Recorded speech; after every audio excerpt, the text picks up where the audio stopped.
Bonjour, je m'appelle Zaineb Benchiri et je fais partie du programme de résidence croisée Art Explora.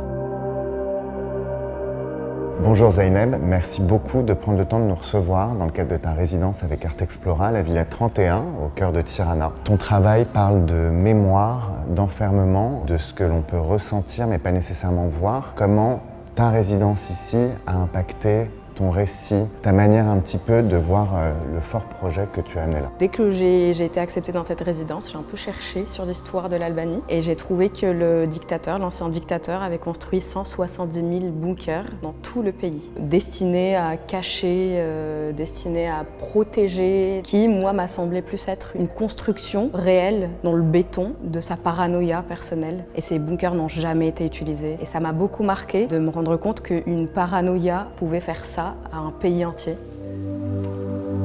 C'est un terrain de jeu, cette maison, pour toi, qui est infinie. Comment, avec ce bagage psychologique, tu arrives à le transmettre d'un côté artistique? Je suis psychologue de formation et psychologue aussi de profession. La psychologie a toujours été un matériau de recherche pour moi. Et puis, petit à petit, ça s'est cristallisé un petit peu dans ma pratique. Et je trouve que c'est quelque chose qui est omniprésent. Comment on vit, dans la manière avec laquelle on appréhende la réalité. J'ai aussi, dans mon travail, toujours cette dualité entre la réalité et la fiction. Cette espèce d'interstice entre les deux. Et le côté psychologique a commencé à prendre réellement forme le jour où j'ai commencé à inventer des personnages. Et en arrivant dans cette maison, il y a quelque chose qui a commencé à émaner un petit peu. J'avais l'impression qu'il y avait des récits inachevés. On arrive, c'est vrai, dans la villa de l'ancien dictateur, mais qui a été réaménagée. Et donc il y a quelque chose qui a bougé, comme si on était sur un calque de la maison. Je me suis dit, et si en ouvrant la maison, ils avaient trouvé dans un des placards un petit garçon qui vivait là, qui s'est même pas rendu compte que le dictateur est mort, que le communisme est fini, qui n'a jamais grandi d'ailleurs.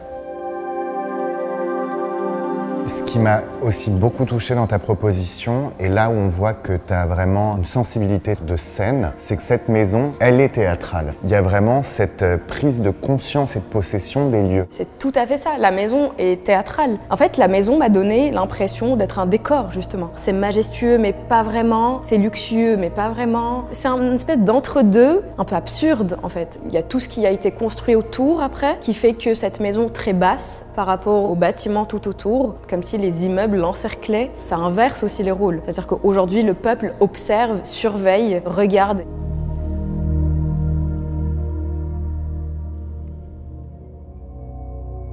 J'avais envie de te poser une question sur le principe même de cette résidence, qui est une résidence croisée autour de la Méditerranée. Est-ce qu'il y a une résonance en toi? Est-ce que c'est quelque chose qui va venir dans ton travail? Ou alors est-ce que le fait d'être ici, à un autre endroit de la Méditerranée, il y a des résonances, des échos ou des choses complètement antinomiques? Effectivement, je viens de Djerba, qui est une île tunisienne complètement du coup immergée dans la Méditerranée. Il y a des ressemblances forcément, que ce soit en France ou même ici. Il y a quelque chose dans la ville que je reconnais. Un peu une adolescence, j'ai l'impression. Après, dans mon travail, je travaille beaucoup sur l'enfermement, qui est, je pense, à l'autre opposé de la Méditerranée, de la circulation, de l'ouverture qu'offre la Méditerranée.